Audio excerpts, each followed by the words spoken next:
हर महादेव, हर हर महादेव, हर हर महादेव। एक समय की बात है। एक बार भगवान भूतनाथ अपनी प्राण प्रिया पार्वती जी के साथ संसार भ्रमण के लिए पधारे। घूमते घूमते वे विदर्भ शांतगढ़ अमरावती नामक नगरी में पहुंचे।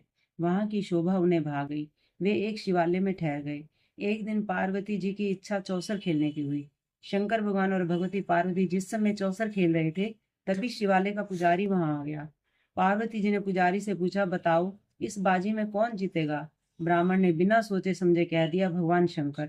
थोड़ी ही देर में बाजी समाप्त हो गई और जीती भगवती पार्वती। ब्राह्मण के बिना विचारे भविष्यवाणी करने पर पार्वती माता क्रोधित हो गई। यद्यपि शंकर भगवान ने उन्हें बहुत समझाया, पर वे ना मानी और उन्होंने उस ब्राह्मण को कोढ़ी हो जाने का शाप दे दिया। कोढ़ी होकर ब्राह्मण बहुत दुखी था। काफी दिन बीत चुके थे। एक दिन उसी शिवालय में देवलोक की अप्सराएं पधारी। ब्राह्मण को कोढ़ से दुखी देखकर उन्हें दया आ गई। उन्होंने ब्राह्मण से कहा, तुम षोडश सोमवार मतलब 16 सोमवारों की यथाविधि व्रत करो, तुम्हारे सारे क्लेश कट जाएंगे। विधि यह है कि सोमवार के दिन स्नान करके शुद्ध मन से स्वच्छ वस्त्र धारण करो। रसोई के समय आधा सेर स्वच्छ और साफ गेहूं का आटा लें। पहले टाइम में ना आटे की चूरी बनाते थे। आधा सेर मतलब आधा किलो की बनाई, जैसे 16 सोमवार आधा आधा करके वो हो जाते हैं 4 किलो। और फिर 1.25 किलो और करके 5.25 किलो। अगर वैसे नहीं बनाते तो 5.25 किलो बनाएंगे, वैसे 5.25 किलो आटे की होती है। आधा सेर स्वच्छ साफ गेहूं का आटा लें। उनके 3 अंगी मतलब 3 भाग बनाओ।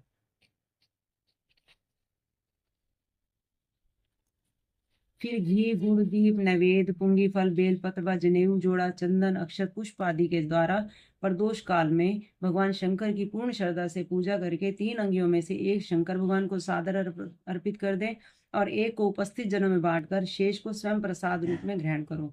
इसी प्रकार जब 16 सोमवार तक व्रत रख चुको तो 17वें सोमवार को पाव सेर मतलब 1 किलो और एक पाव 1.25 किलो पवित्र आटे की बाटी बनाकर उसमें आवश्यक तथा घी और गुड़ मिलाकर चूरमा बनाओ।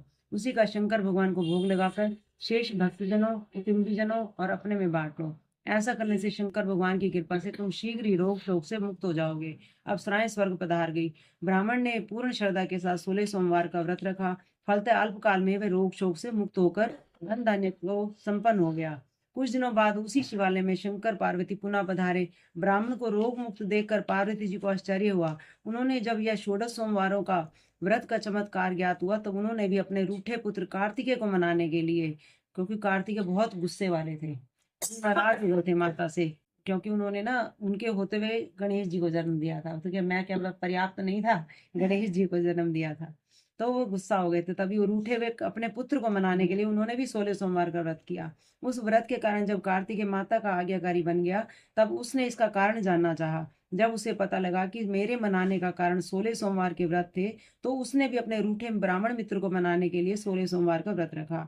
ब्राह्मण मित्र को जब पता चला कि कार्तिकेय अनुकूल 16 सोमवार के व्रत के कारण हुआ है, तो उसने अपने विवाह के लिए 16 सोमवारों का व्रत करने का निश्चय किया।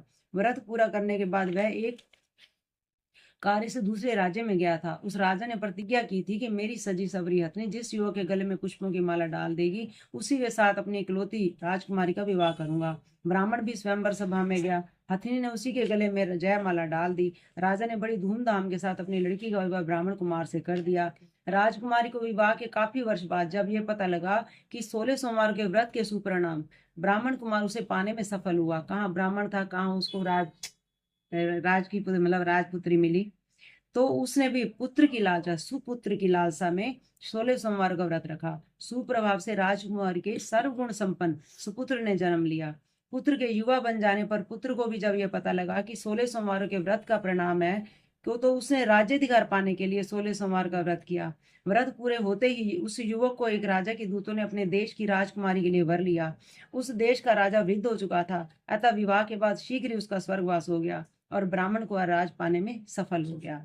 राज्य पाने के बाद ब्राह्मण कुमार ने शिव पूजन के लिए सामग्री तैयार करने के लिए राजकुमारी से कहा, मगर राजकुमारी ने अपनी दासियों से वह तैयारी करा दी।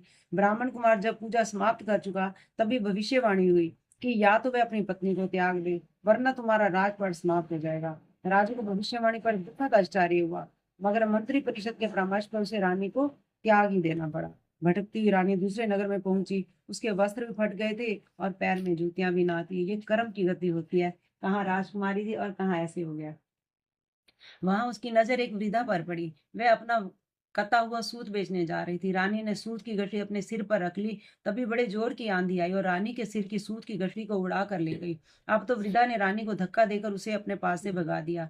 उसके बाद रानी आश्रय की खोज में एक तेली के घर गई, लेकिन उसके वहां जाते ही तेली के समस्त बर्तन चटकने लगे, तो तेली ने भी उसे धक्का देकर वहां से भगा दिया। इसी प्रकार रानी दर्द से दुत्कारी जाती और अंत में वह एक ग्वाले के हाथ पड़ी। वह उसे एक शिवालय के गोसाई के पास ले गया। रानी ने गोसाई जी से सारी आप बीती कह सुनाई। उन्हें रानी पर दया आ गई। उन्होंने रानी को अपने आश्रम में आश्रय दे दिया। रानी जिस चीज को छूती वह बिगड़ जाती, पानी और भोजन में कीड़े पड़ जाते। इस प्रकार गोसाई जी बड़े दुखी हुए। उन्होंने शंकर भगवान की अनेक प्रकार से विनती की और रानी को 16 सोमवारों का व्रत रखने का आदेश दिया। रानी ने बड़ी श्रद्धा भक्ति के साथ 16 सोमवारों का व्रत रखा। 17वें सोमवार के बाद ब्राह्मण कुमार को स्वपन आया। दूसरे ही दिन उसने दूतों को रानी की खोज में चारों ओर दौड़ाया। दूत रानी को खोजते खोजते गोसाई आश्रम में जा पहुंचे, मगर गोसाई जी ने रानी को विदा करने से इनकार कर दिया। राजा को जब सारे समाचार ज्ञात हुए तो वह स्वयं गोसाई जी की सेवा में उपस्थित हुआ। रानी ने अपने पति को पहचान लिया। गोसाई जी ने सभी हाल सुनकर शंकर के कोप की बात जानकर रानी को राजा के साथ विदा कर दिया। राजा रानी जब राजधानी में पहुंचे तो प्रजा ने बड़े उत्साह के साथ उनका स्वागत सत्कार किया।